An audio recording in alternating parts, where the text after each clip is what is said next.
여러분들께서는 금상첨화라는 사자성어를 들어보신 적이 있으신가요? 금상첨화란 그렇지 않아도 좋은데 그 위에 더 좋은 것을 보태는 것을 의미합니다.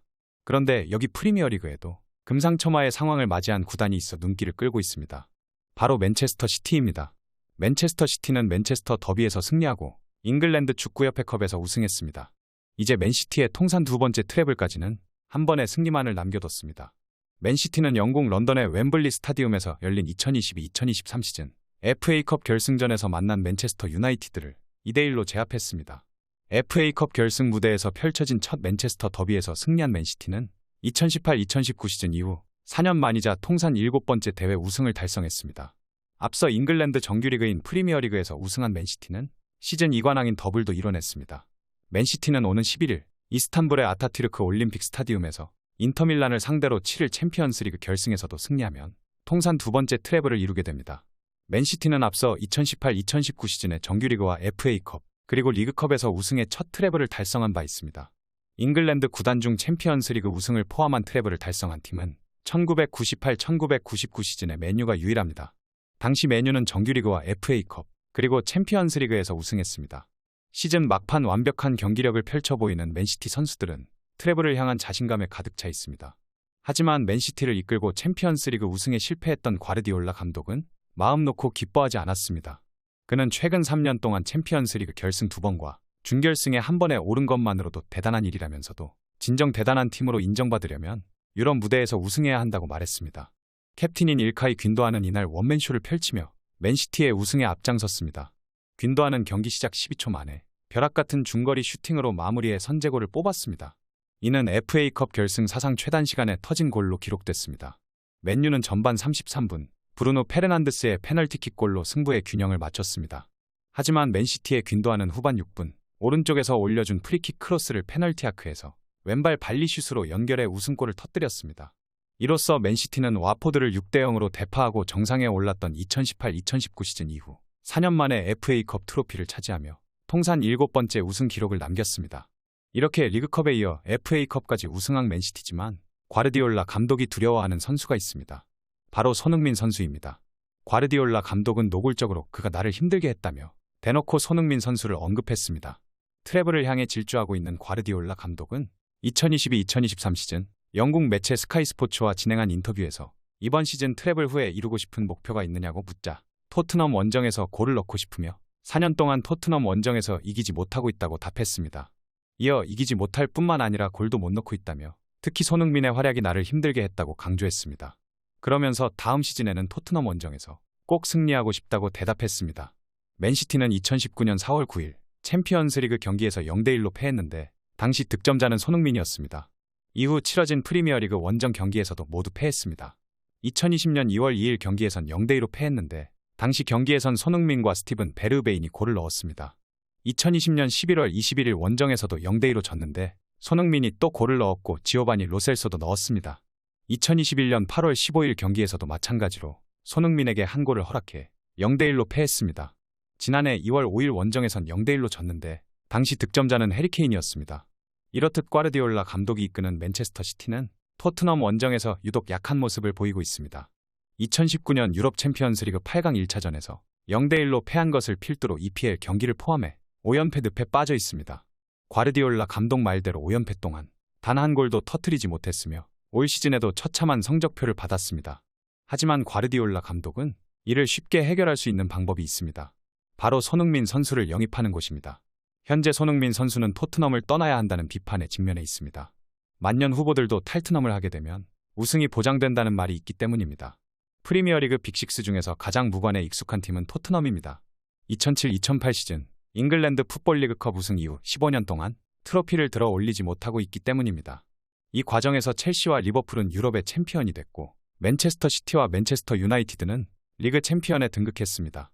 아스널 역시 잉글랜드 FA컵에서 최정상의 자리에 올랐습니다. 토트넘은 이번 시즌엔 호기롭게 무관 탈출에 도전했습니다. 여름 이적 시장을 통해 적극적인 보강을 했고 우승 청부사인 안토니오 콘테 감독에게 많은 기대를 했습니다. 출발은 좋았습니다. 개막 후 7경기 연속 무패 행진을 이어가며 리그 최상단에 자리했습니다. 하지만 스포르팅전을 시작으로 삐거덕거리기 시작했고 이후 내리막을 걸었습니다. 모든 컵 대회에서 탈락하며 무관이 확정됐고 최소한의 목표였던 챔피언스리그 진출권 획득도 실패했습니다.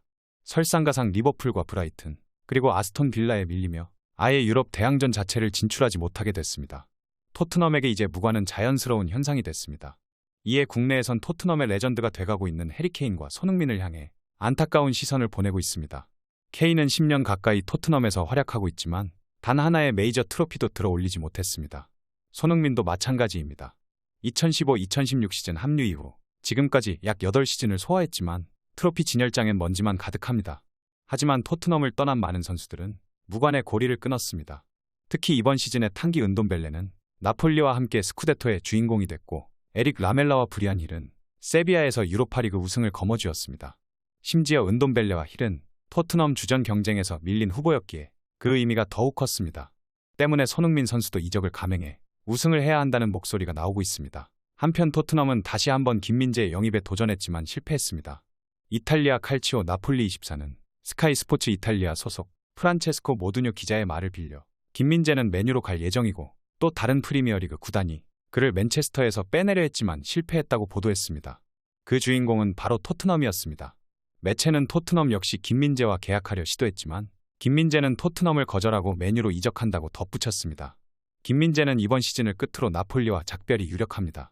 그는 지난해 여름 나폴리에 합류하자마자 칼리두 쿨리발리의 빈자리를 완벽히 지원했고 이탈리아를 넘어 유럽 최고 수비수로 발돋움했습니다.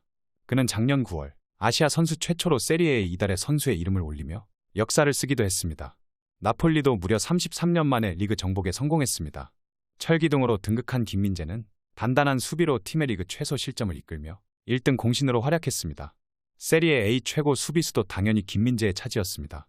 이로써 그는 데뷔 시즌부터 세리에 A 최우수 수비수로 선정됐습니다. 자연스레 주가는 폭등했습니다. 김민재의 바이아웃 금액은 5천만 유로, 한국 돈 701억 원 수준으로 알려졌지만 그럼에도 그를 데려가려는 팀이 끊이지 않고 있습니다. 김민재의 다음 행선지는 프리미어리그가 유력합니다. 수비 보강을 꿈꾸는 맨유가 적극적으로 나서고 있기 때문입니다. 맨유는 김민재가 베이징 고안에서 뛰던 시절부터 그를 관찰했으며 지난해부터 꾸준히 스카우트를 파견한 것으로 알려졌습니다. 맨유뿐만 아니라 토트넘 역시 김민재 영입에 도전했지만 거절당했습니다. 모두뇨 기자는 김민재가 바이아웃 조항을 통해 곧 프리미어리그로 간다며 토트넘도 김민재를 영입하려 시도했지만 그의 미래는 맨유에 있을 것이라고 전했습니다. 사실 토트넘이 김민재를 노린 것은 이번이 처음이 아닙니다. 토트넘은 약 3년 전 주제 무리뉴 감독 시절에도 김민재 영입을 시도했으나 돈을 아끼다가 절호의 기회를 놓치고 말았습니다. 무리뉴 감독은 추후 AS 로마 사령탑을 잡은 뒤 나는 토트넘 시절 김민재를 원했고 그와 영상통화도 했다고 주장했습니다. 당시 베이징은 1,000만 유로를 요구해 700만 유로에서 800만 유로면 그를 영입할 수 있었지만 토트넘은 500만 유로만 제시했다며 분통을 터뜨렸습니다. 토트넘은 김민재가 나폴리에서 실력을 증명하자 다시 한번 영입에 나선 것으로 보입니다. 이제는 1,000만 유로 가지고는 어림도 없지만 그만큼 그의 가치가 높아졌기 때문입니다. 하지만 김민재로서는 토트넘을 택할 이유가 그리 많지 않았습니다.